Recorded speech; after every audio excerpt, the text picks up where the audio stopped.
Hey, Tottenham Hotspurs is lonely at the top. Lonely, lonely, lonely. Guys, currently Tottenham sits on top of the EPL table, having won their second EPL game against Manchester City. They beat them by 2 goals to 0. All I needed was 1 goal from Manchester City. I'm not going to lie to you. As an investor, as of now, I'm doing rebet. But still, I'm happy Tottenham won that game. I'm not going to lie to you. Just because of Mohammed Kudus, I want to see the star boy happy. He was part of the top performance today. And he did one thing that I was really excited about. When he was celebrating palhinha's goal, the second goal Tottenham also scored, he was like this. Nah, guys, comments Kudus. Look, today he was all over the pitch, doing a lot of things. I did not know he was on long throws duty. Today, he was doing long throws. He was dribbling. He was giving set pieces. And we have to come to the realization that this season for Tottenham Hotspurs, Kudus is not going to score a lot of goals, but he's going to provide a lot of assists. And I'm here to tell you about the performance of other players who did very well in the game, and also the game itself and what the coach did right, including Mohammed Kudus, how he managed the game and played. So please make sure to like, subscribe, and also turn on notifications. My name is Adam. You're watching SportsCornerGH. Quickly, let's jump into it and talk about this game. I'm not going to lie to you. Putting away the early kickoff game curse, if anyone had told me about this game, I'll just say straight, Man City is going to win. Based off their first game, I thought like, okay, they have new players. Ryan Cherki is in the team. Tijani Reinders is in the team. They are going to play extremely very well. And I was hoping that Tottenham Hotspurs were going to line up and shape up the exact same way they did against PSG, because you are going to play against one of the best attacking teams in Europe and also in England. But no, Thomas Frank had another plan. And I'm going to say this. This coach knows how to learn from his mistakes. He was in the exact position he was when he played in the Super Cup, playing against one of the best attacking teams and leading them by 2 goals to 0. That was the same exact situation he was in today's game. But how he managed today's game was different from how he managed that of the Super Cup against PSG.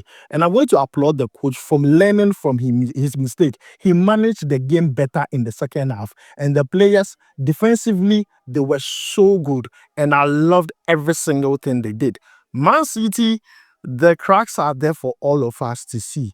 And Tottenham Hotspurs are making sure everyone see how to beat Man City this season. Today, they made Pep Guardiola scratch his head. He was scratching his head all over. He did not know what to do next, because immediately you think Kudus is your threat. Oh, Brennan Johnson is causing troubles at the other end. Immediately you think Brennan Johnson is your threat. Richarlison is causing trouble. That was how Tottenham Hotspur played today. And I love it for the coach. I think the coach is doing an excellent job. Looking at the group of players he had, imagine this team with Eze.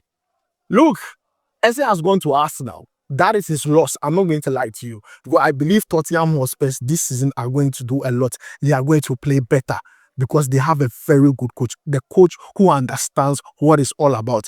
Don't forget, Thomas Frank is the only coach to have beaten Man City at the Etihad with 2 different clubs. He's the only coach who can do that. He's the only coach who can make Pep scratch his head.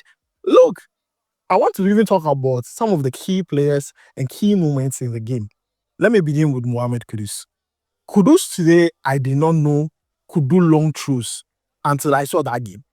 If I did not watch the game, and tell me Kudus was doing long throws, I'll never believe it. Because I only know it's Semenyo among the Ghanaian players. It's Semenyo that does long throws. But Kudus today was doing long throws. I was like, when did this want to begin? Long throws. And that is a very difficult thing to do. Because if you do it several times, you will get tired from this side. You get that. Kudus did it about 3 or 4 times in a game. It wasn't perfect, but at least he gave it a shot. And I believe he's going to improve on it. Second thing I saw Kudus did that was quite impressed was that this time around, Kudus was a decoy. I see a lot of people saying on social media that, oh, Kudus does not release the ball early. Kudus do this. He was a decoy today. Because the coach knows that Man City will plot a plan around Kudus. So what do I do? Make Kudus the decoy, get players to get drawn to him, and then let Kudus be the one drawing all the players. Then he lays the pass to either Richarlison or Brennan Johnson for them to be doing the damage. So Kudus was there to do all the decoy work, to be there, hiding himself, No, Kudus, guys, comments Kudu. Now, another thing he did in that game that I was so happy about was when Palhinha scored the goal. Look, Kudus was celebrating as if he was the one who scored the goal. He did like this.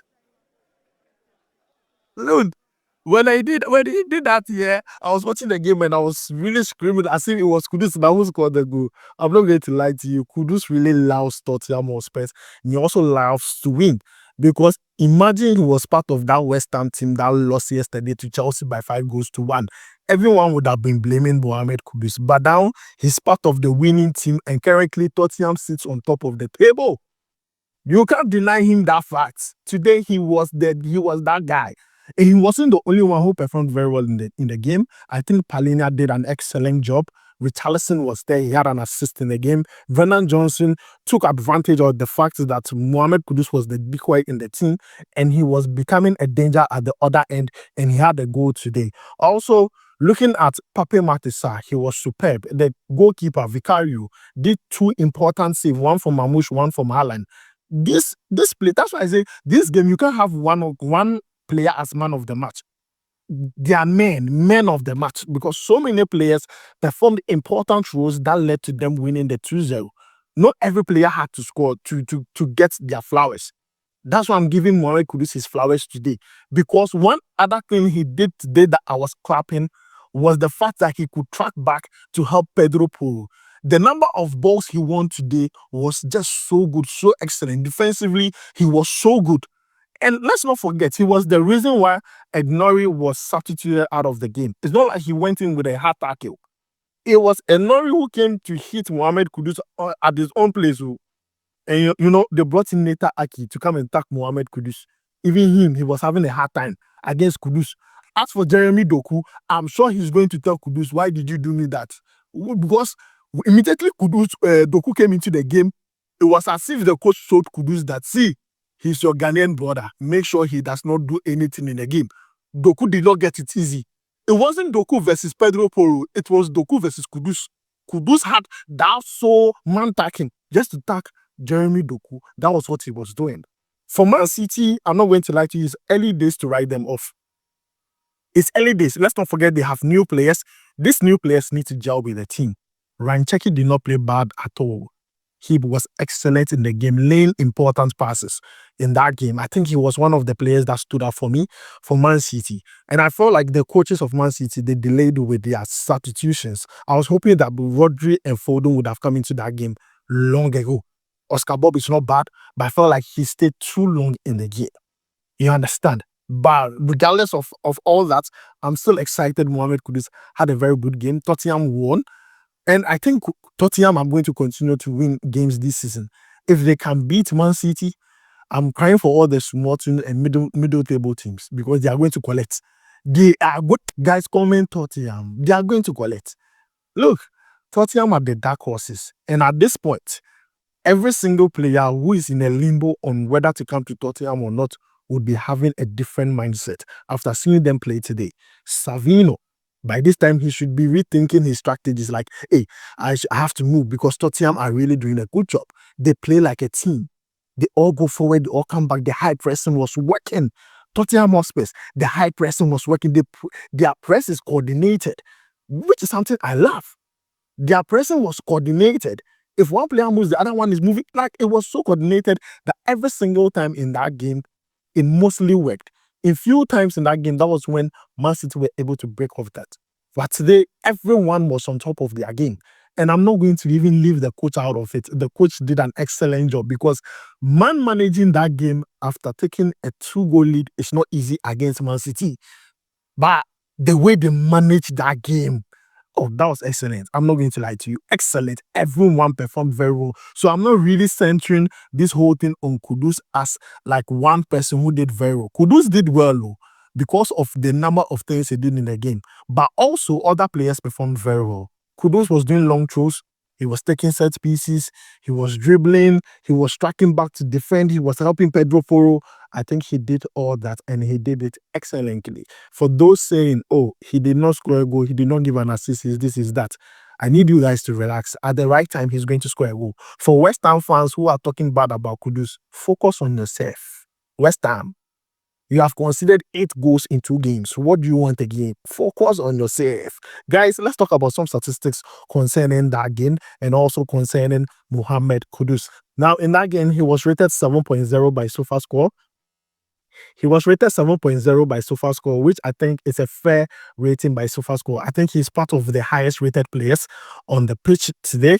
If you take a look at his game, he played a total of 86 minutes. He had 43 touches, accurate passes completed 14 out of 17, accumulating to 82%. 1 key pass in the game, crosses accurate 1 out of 4. If you take a look at ground balls, won 7 out of 11. Very impressive in my own opinion. If you take a look at his defensive work, total tackles 3.